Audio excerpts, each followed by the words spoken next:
day para sa tuang another entry for the dynamics of rigid bodies known as the TNS 8 sa inyuhang new curriculum. So, to begin, okay, now we are discussing the chapter 4, which is entitled as the moment of inertia. So, sa mga kuan, I think this is the first time para sa inyo para madungog ang moment of inertia, but this moment of inertia is also called the second moment of area, and that is the product of an area and the square of its moment arm about the reference axis. So, kung makita ninyo diri sa ato ang illustration that if you have a given certain body, or let us say area na lang, no? Area. So, with this respective axis sa ato ang area, so makita mo nga naa sila'y designated moment arm on each kanang rotation of their axis, no? So, kung ilahang reference axis nila is about x, so you can have the moment arm for your area as your distance y, no? Imuhang moment arm. Samantalang kung imuhang reference axis is y, so your moment arm, or let us say the distance, no? The perpendicular distance for your area is the x, no? So that is how, or let us say to calculate the moment of inertia with regards to x-axis and y-axis. Di ba? The same moment, as you might recall, moment is equal to force times the perpendicular distance from the reference axis, no? So mo ni siya, no, ang concept. So ang dili lang is instead nga force ang imuhang multiplyan sa imuhang perpendicular distance sa imuhang rotational axis, kundi area, no? Area or the body, no? Okay. So next, so this will be the formula for kuno kanang integral. So masolve na to ni siya by means of integral. So more likely mao gini siya ang formula niya, no? The general formula. But this time, so we'll not be using the integral calculus anymore, no? So diretso na lang ta sa kitong mas simpler form, no? Kay medyo halang, no, kung mobalik pa ta og calculus. So next, after the moment of inertia, we have this what we called as the polar moment of inertia. So unsay nakalayan kalayan between the moment of inertia from the polar. Okay. So as you can see kadung sa previous nga kuan kung gi-present with regards sa moment of inertia, that the moment of inertia is we are just simply talking with the two given axis such as x and y, no? So x and y lang ang sa moment of inertia. Whereas sa polar is we are considering the resultant r, no? The vector, no? Vector r. Na siya corresponding angle dire, pila iyang angle within the axis. But since then we are talking about the resultant, so that is what it meant by polar, no? Resultant siya, no? Resultant between the two coordinates such as x and y. So by this quantity, so it is a quantity used to describe resistance to torsional deformation in cylindrical objects or segments of cylindrical object with an invariant cross-section and no significant warping or out of plane deformation. So more likely, class, if you want to calculate the polar moment of inertia, so ang polar moment of inertia is just simply mo na siya ang moment of inertia nga naa sa ika-third nga axis, which is the z-axis. So the z-axis, that is what it meant by j, no? Polar moment of inertia, that is signified as j instead nga iz, no? So to calculate your polar moment of inertia, you just simply sum up the two values of moment of inertia between moment of inertia along x and moment of inertia along y, no? So muna, so makita man ninyo diri sa formula. So that is your ix then iy, no? Okay. So that is how to calculate your polar moment of inertia, that is the letter J. Next. Okay. So this is how the moment of inertia works, no? Sama sa kung gi-mention earlier that if you have a designated area right here, so to calculate your moment of inertia, you just simply, let's say with respect to the reference axis along x, no? So therefore, ang imuhang moment arm nimo, that will be y, no? Para sa imuhang x. Whereas diri sa imuhang moment of inertia along the y-axis, so ang imuhang moment arm, that will be x, no? Times the katong yahang area. Okay. So how about sa z, no? So ang imuhang kuan nimo, kining moment arm nimo for z-axis, that is your r. So ngano nga ang r man? So kung imagine nimo ni siya class nga mura ni siya og cylindrical form, meaning to say cylindrical, kanang mura siya lata ba, no? So if you try to rotate the area along the z-axis, meaning to say that this resultant right here is somewhat mura siya og kana bitaw na twist bitaw siya due to torsion, no? So mura siya og part siya sa kanang deformation, no? So di ba kung i-rotate nimo siya ang diri dapita nga part, so ang diri nga part is mura siya mabilin, no? So pag rotate nimo mo hatag siya og kang-a, no? And that kang-a is what we call as the r, no? The resultant, no? So that is why if you multiply the area times the resultant, square of the resultant, that will be the polar moment of inertia. Okay, next. So what is radius of gyration? So unsa rin ang radius of gyration? It is defined as the radial distance to a point which would have a moment of inertia and same as the body's actual distribution of mass if the total mass of the body were concentrated there. So let us say for example, no, if we are rotating at the x-axis, so ang radius daw nga girotatean sa imuhang area, ang radius sa the radius or the x, dili ni siya tong moment arm, ha. Okay, so ayo po dili po ni siya kay tong resultant. Okay, so dili po ni siya tong moment arm. So ang radius class is we are talking about the center from the body, no? Center from the body up to the axis, no? Kidong axis sa iyang rotation. So ang iyang distance ana diya between the center up to the reference axis, that is what we call as the radius of gyration, no? So to calculate your radius of gyration, that is signified as k. So k is equal to square root of I over a. So ang I nato muna siya ang moment of inertia divided by a, which is ang a is the area, no? Area mismo sa tuang section or the body, no? Then to calculate the radius of gyration along x, so lahi po ni siya, no, in every type of axis kung asa nag-rotate atong body. So if your body rotates around x-axis, so that will be kx, no? So kx equal to square root of moment of inertia along x divided by the area, no? A. So then sa tuang radius of gyration along y, so that will be ky is equal to square root of moment of inertia along y divided by the area. Then we have kz, or let us say the z-axis, no?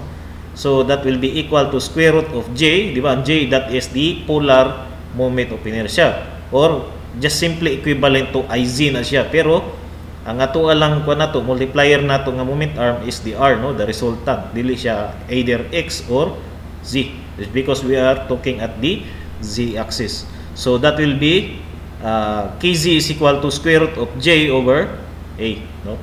So, okay, so that is the radius of gyration. Okay, next. Now we have this transfer formula for moment of inertia. So the transfer formula is done when the rotational axis of the area was not located on the center of the body, or let us say the rotational axis was not located on the center of the body, or the body is composed of combined shapes, no? So let us say for example, kung naatay reference axis nato or the neutral axis on this portion, tapos we have the centroidal axis sa tuang body, no? So mo ni siya. So kung ato ang the usual maguna to nga example is somewhat let us say we have a body, tapos ang iyang neutral axis niya mo na diha dapitan nag-revolve ang ato ang area. Pero lahi ni siya, no? It's because naa ni siya distance from the reference axis. Lahi ay hang naay distansya ang iyang reference axis from the centroid, no, sa ato ang area. So that is what we call as D, no. Pero diri class, we can say that the D here, we can consider that one as the radius of gyration, no. Okay, so by this, to calculate your transfer formula of moment of inertia, that will be I equal to I bar plus area times D squared. D is the distance between the center of the body and the axis of the rotation, no.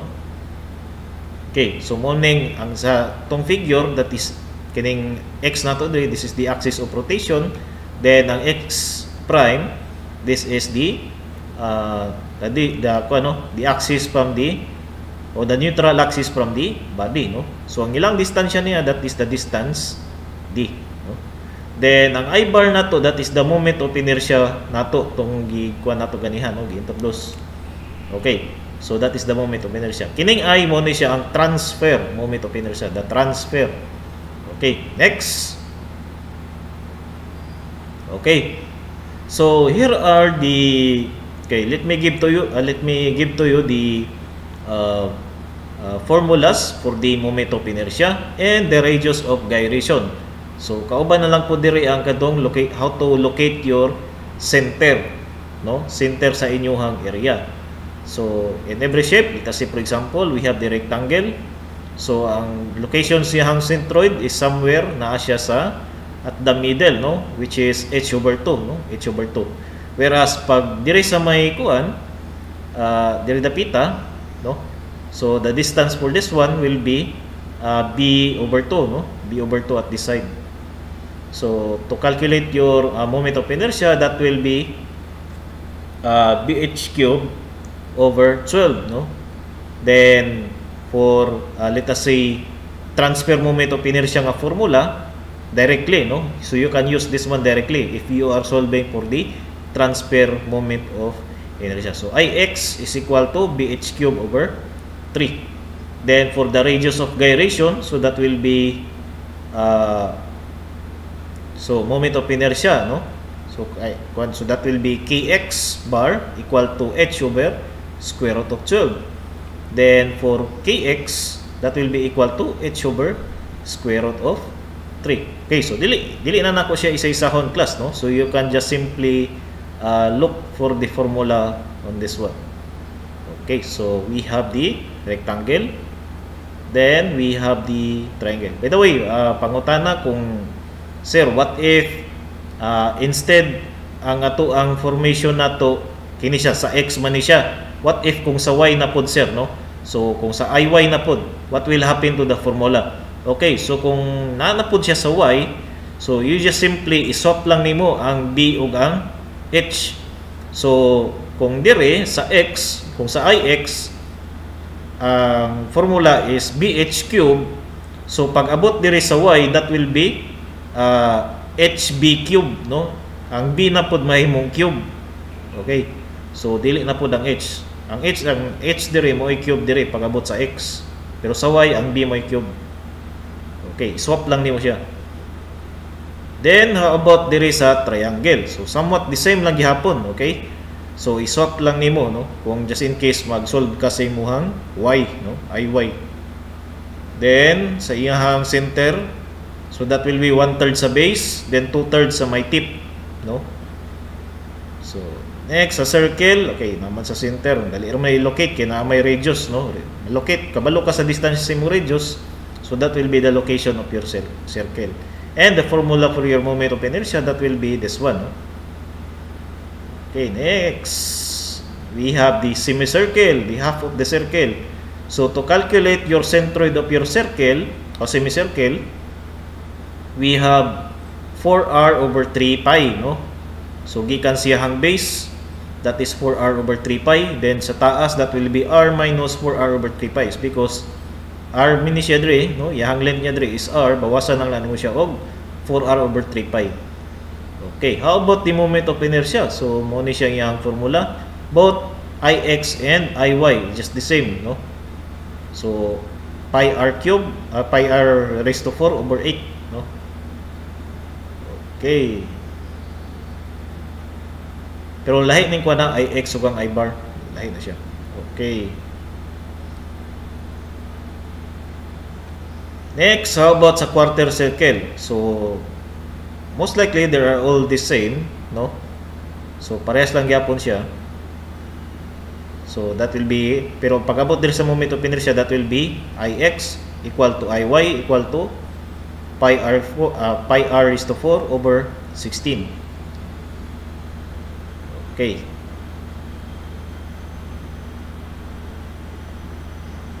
So how about the radius of gyration? This will be this one.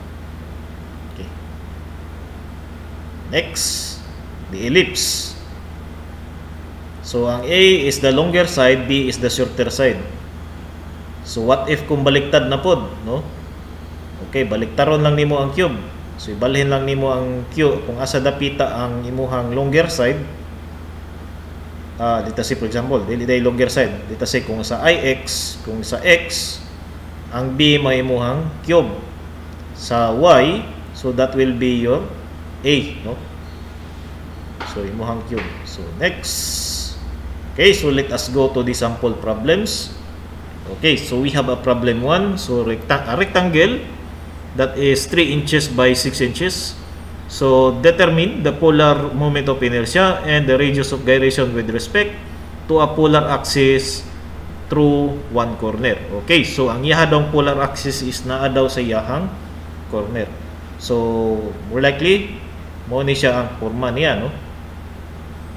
So we have 3 inches by 6 inches nga rectangle, no?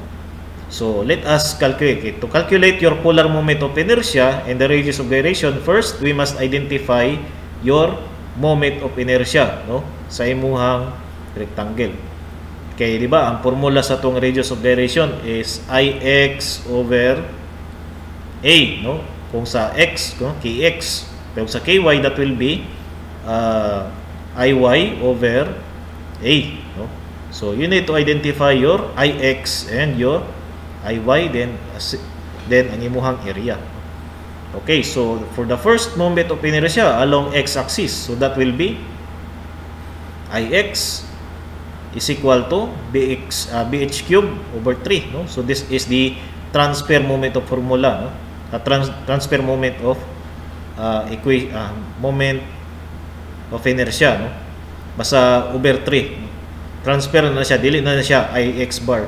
Okay. So that will be 6 times 3 cube. Okay. Okay, 3 cube divided by 3. So that will be 54. Okay, so how about your Iy? So ang sa Iy, okay, baliktad ang b cube na pod, no? Okay, so that will be balhin nato ang cube divided by 3, so that will be 216. Okay, so let us resume. So next is the polar moment of inertia. So how do we calculate the polar moment of inertia? Diba ang polar moment of inertia, that is the J, no? So to calculate your polar moment of inertia is just simply Ix plus Iy. So ang imuhang Ix nimo is 54 plus Iy nimo which is 216. So that will be 54 plus 216, and that is your polar moment of inertia, 270, no? Inch to the fourth. So next, what will be the radius of gyration with respect to polar axis, no?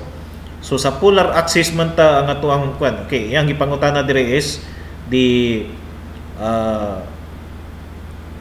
radius of gyration with respect to the polar axis. Meaning to say, iyahang gipangayo nga radius of gyration is along z-axis, no? So to calculate your moment of gyration for z-axis, that will be square root of j, no? Okay, with respect man sa polar axis. Okay, so therefore we have yung imuhang j nimo is 270. So imong area is 3 times 6, so that will be square root of 270 divided by 3 times 6. So your what we call this, the radius of gyration for the polar axis, so that will be 3.873, no?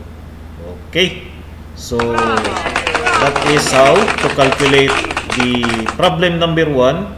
So to solve for the radius of gyration, we need to get the value of your kining imuhang polar moment of inertia. To get your polar moment of inertia, kinahanglan i-solve sa nimo imuhang moment of inertia along x and y.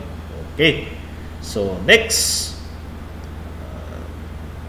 problem number 2. Okay, determine the moment of inertia and radius of gyration with respect to a polar centroidal axis of the cross-section of the hollow tube whose outside diameter is 6 inches and inside diameter is 4 inches. Meaning to say, ilahang respective radius is equal to 3 inches and the other is 2. Okay, so mo ni siya ang figure, no?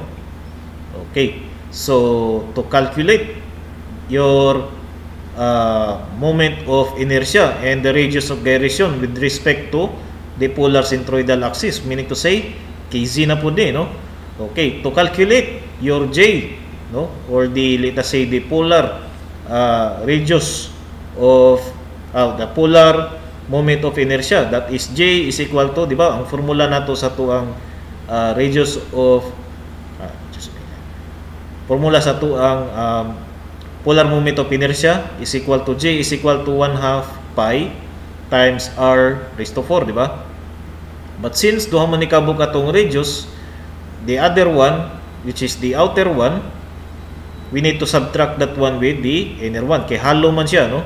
So to get the area of this one, we have, di ba, kanang mag-solve kasi mong area, kining area, we need to get the big area or the outer area minus the inner area para ang mabilin ang kining area, no?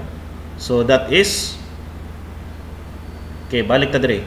Pakita na ko sa inyo ang formula sa to ang circuit. So this is the polar moment of inertia nato, di ba? Pi r raised to 4 over 2, no? Okay, so since duha ka buok ato ang radius, the outer one is bigger compare sa imuhang inner, tapos hollow ang tunga, so dapat bawasan siya, minus, no, instead nga plus. Okay, so to calculate, so we have 1/2, okay, 1/2 times the pi times, okay, so ang radius nato for the outer portion, that is 3 raised to 4, okay, minus 2 raised to 4.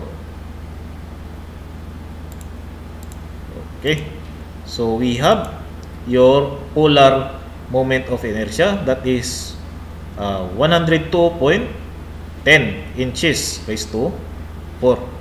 Okay, so how about your radius of gyration with respect to polar centroidal axis? Meaning to say, sa may ika-third na to nga axis, which is the z, no, z axis. But first, we need to calculate first your area. So how pila man ang imuhang area dire? So to calculate your area, so that will be pi r squared, pero ang ato ang area nato sa to ang bigger or the outer area must be subtracted with the inner area. So therefore, we have area. Okay, so we have shift, okay, pi times 3 raised to squared minus, okay, 2 squared, and your answer is 5 pi or 15.71.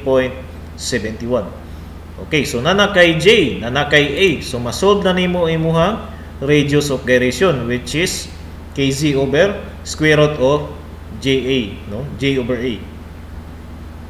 So pila ganito nga to ang polar moment of inertia, so that will be 32.5 pi, di ba?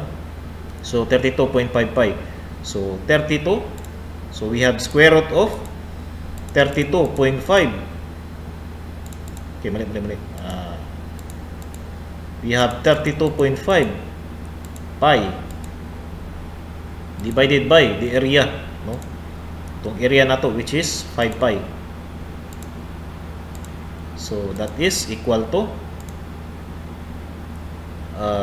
2.55, no? It should be 2.55. So the answer is 2.55. Okay. So dali lang, no? Dali lang siya tan-aon. Okay. So it's okay. Okay, next, let us go to problem 3. So a hollow square cross-section consists of an 8 inches by 8 inches square, from which is subtracted a concentrically placed square 4 inches by 4 inches. So find the polar moment of inertia and the polar radius of gyration with respect to z-axis passing through one of the outside corners. Okay, so polar moment of inertia. So we can expect nga atong sulbon karon is the J, no? J tapos KZ, no? Okay. Basta moingon guys ang polar moment of inertia, J gina siya. Then we say polar radius of gyration, basta na polar Z, nasa Z gina siya. Okay, next. So yung una ni daw, no? Pero ang ato ang kuan diri class is with respect to z-axis passing through one of the outside corners. So to calculate your centroidal moment of inertia. Okay, so unsa gay itong formula sa ato ang centroidal moment of inertia? Okay, so we have kidong BH cube, di ba? So consider sa nato ang larger nga square. Okay, so this is a total of h, tapos depth niya is 4. So 4 ba ni? Distance din niya 4. Okay, so may corner na niya yung kuan, reference. So we need to calculate your transfer moment of inertia after this one. Okay, so ang ato sa buhaton is to calculate the moment of inertia. So lahi ang transfer, lahi ang moment of inertia. Okay. So gamit taog 1/12. So therefore, tong height nato for the larger square is 8, tapos iyang base niya, no? Base is 8, height is 8. So that is 1/12. Di ba ang formula is BH cube over 12. So gikuan lang ni siya, no? Murag gi-extract ba. Pero pa minus siya is because hollow man ning disto nga, minusan man siya kini nga kuan area, no? Okay. So that will be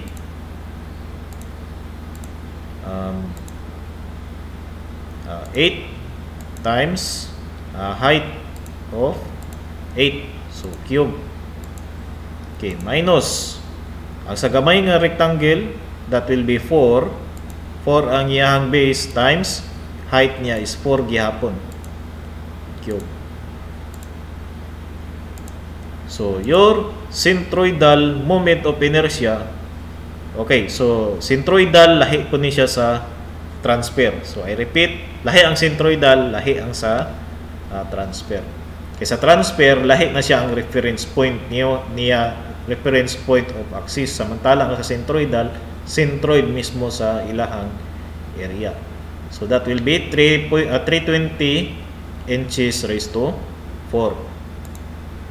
Next, we need to calculate your transfer moment of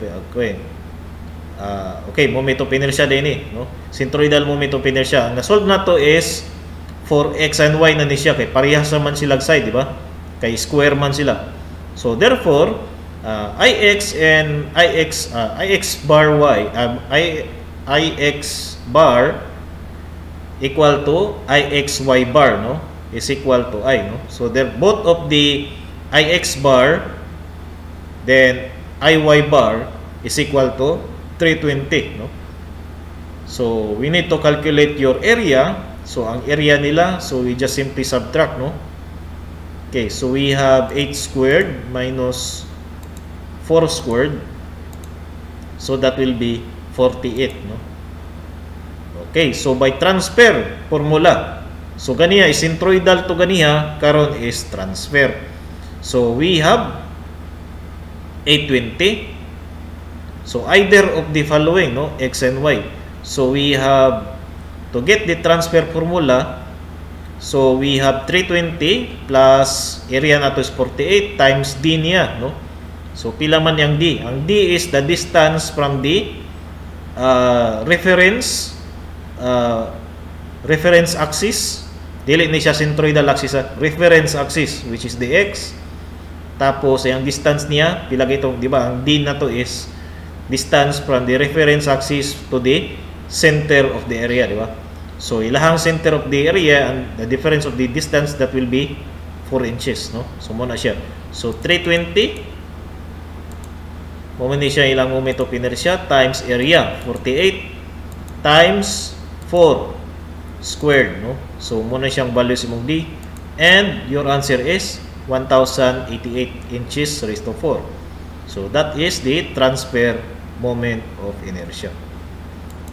Okay, so patanah man. So ato ang gipangita is the polar moment of inertia. So therefore, since ang ix nato og iy is just the same, they are equal, so therefore whatever the value of your ix is also the value of your iy. That is 1088, no? Okay, to get your polar moment of inertia, so you just simply sum up the two moment of inertias of ix and iy. So 1088 plus 1088, that is 2176, and that is your polar moment of inertia. Okay, next is the radius of gyration, no? The radius of gyration is nakabase siya according sa tuang polar, no? Polar. So that is kz, no? So square root of j. Ang j na to is 2176 divided by the area, which is 48. And your radius of gyration o polar radius of gyration, that is 6.733. Okay, next. Okay, so wow! Let us go back to the problem 4. Okay, medyo dagan kayo og naay sigig ko ano. Istorbo. Okay, so determine the moment of inertia of the T section shown in figure P819 with respect to its centroidal x-axis, no? Okay, so given there is ato ang figure, ang ato ang reference, no, axis, which is the x0 or the neutral axis, no? Ano siya, neutral axis niya. Okay, so diha daw, no? So ang yang gipangutana is the moment of inertia. So unsa may buhaton nato ani nga patay t man ni, dili man ni siya square, di man pud ni siya circle, irregular iyang shape. Okay, natay pamaagya na class, no? So imong buhaton class is imo na siyang hation into duha ka area. That the first area is we have the base area, which is the A1, then the other one is the vertical area, which is the A2, no? Okay, so hation nimo siya, and first you must designate or you must identify pila ang ilahang ilahang the location silahang each centroid, no? Okay, so first let us identify your y1, no? y1, or let us say the center, the distance from the this base, no? We have kini nga base pa, no? Okay, so pila daw yung distansya na up to the center sa imong first area, so that will be your y1. Then sa second area nimo, the A2, so ang distance nimo from that center is your y2, no? So dali ra man ni siya may balaan kay kung pila imong value nimo diri siyang height, half ana niya, that will be your y1. Then diri dapita is we have half siyang height plus kining 2 inches sa ato ang kining area, no, sa E1. So that will be y2, no? Okay. So ang atuang i-identify nato dire is to determine your y bar, no? Ang y bar is the distance from the base up to the location of x0, no? Okay, so mamanay gamito nato to get your transfer moment of inertia, no? Okay, so what will be the area for area 1? So imuhang kuan nimo based sa imuhang first area which is 8, multiply nimo by 2, so that will be 16. So using the moment of inertia kitong I bar, so that is bh cube over 12. So bh cube over 12, that is 16 over 3, no? Then ang iyahang y1, so kabalo naman taon so bago siyang y1, so half siyahang height which is 2, so half niya is 1. Okay, 1 inches. How about sa area 2 na to? Area 2 is, iyahang section niya is 8 times 2. So that will be 16 in squared. How about ang iyahang moment of inertia? I bar, no? So that will be base times h cube. So iyahang imuhang base niya is, pila man niya ang base? Ang base niya is 2, di ba? Tapos ang height niya is 8. Kaya pa tindog man siya. So height niya is 8, so that will be cube. So ayaw mo kakuan class, no? Ayaw lang gyud mo og kalibog between the value that you are using from base and the height. Pag base, that will be the horizontal and your height will be the vertical, no? Distance. Kaya kung mabalay ninyo na siya class, na dako gyud kay problema, no? So di gyud mamao ang inyong answer. So we have 2 times 8 cube divided by 12. So we have 256 divided by 3. And your y2 is, pila nga tong y2? Kini siya nga distance gikan from the center of this area up to the base, no? So that will be half sa imong height. So ang height nato dire is 8 divided by 2. So that is 4, di ba? So 4 plus ang distance, kini nga distance which is 2, so that is 2 plus 4 equal to 6, no? Okay, kuan man distansya man siya up to sa kani nga base, right?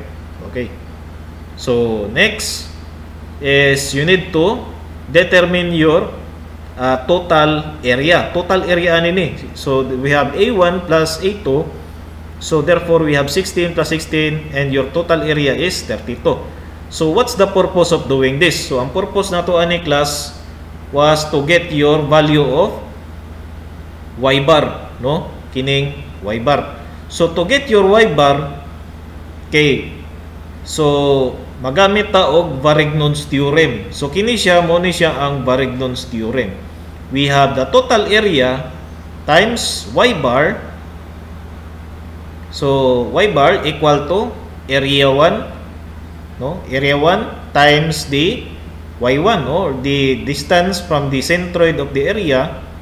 Kaya kining kuha nato, kining x bar nato dire, x0 mo ni siyang neutral axis or the center daw sa imuhang total area, right?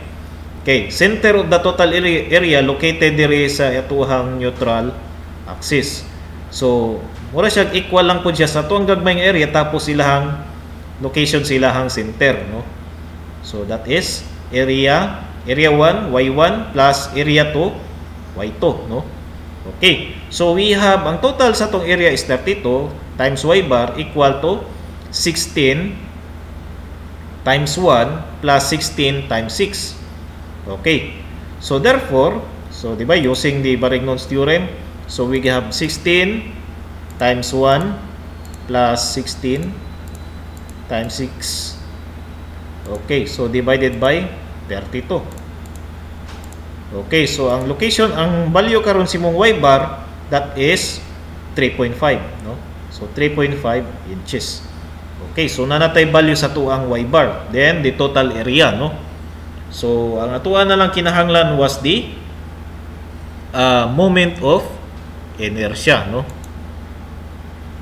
So to get the moment of inertia, okay, we will do the transform moment of inertia, no?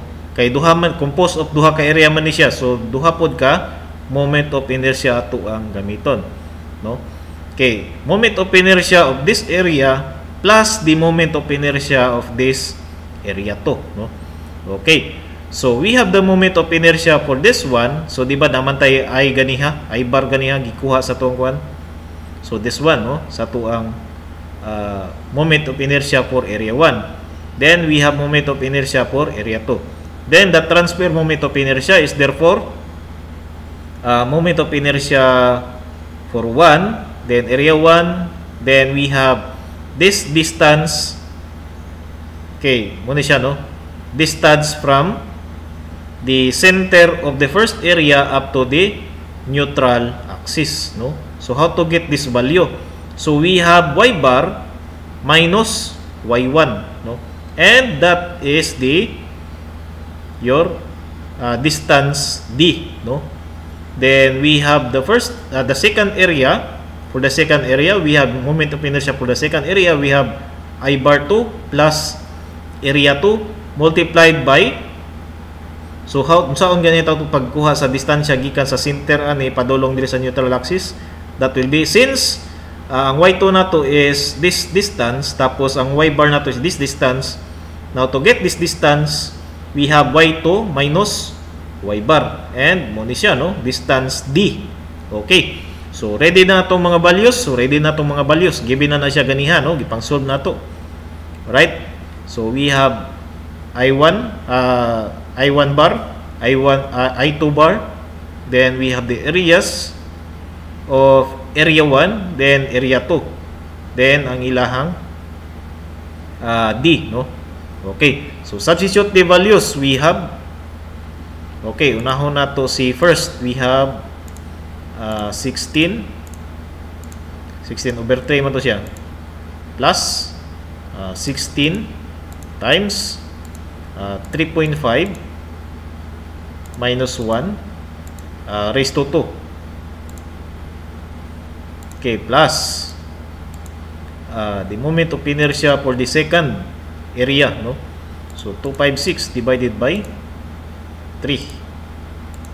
Okay, plus 16 times di ba ang y2 na to is 6 minus y bar na to is 3.5. Okay, squared. So therefore, the answer for the transfer moment of inertia is equal to 290.67. Okay. So that is how to calculate an irregular area, no? So imo lang siyang hation into duha ka areas. So dagang pamaagi nga mahati nimo ni siya, class, no? Pwede gani nga i-assume nimo ni siya as whole rectangle, tapos bawasan nimo siya ani nga area, no? There's a lot of way nga ma-solve nimo ang moment of inertia. Okay. So I guess that's all, no, para sa ato ang chapter 4. So I hope medyo na-gets ninyo, pero if ever man nga di pa ninyo ma-gets, you can try to review this video, no? So for your assignment, para na amoy practice, no? So we have, I leave to you this problem, no, kining assignment ninyo. So find the moment of inertia about the indicated x-axis for the shaded area shown in this figure. So this one, no? Okay, kini daw ang shaded area. So you need to calculate your moment of inertia. Moment of inertia lang. So walay radius of gyration. Moment of inertia lang, balik-balik. Okay. So that's all for today. So thank you for watching. So I hope unta na mo'y nakatunan. Then if you have questions, you can ask me, no? PM lang mo sa kuha, no? Okay. So thank you. Bye-bye.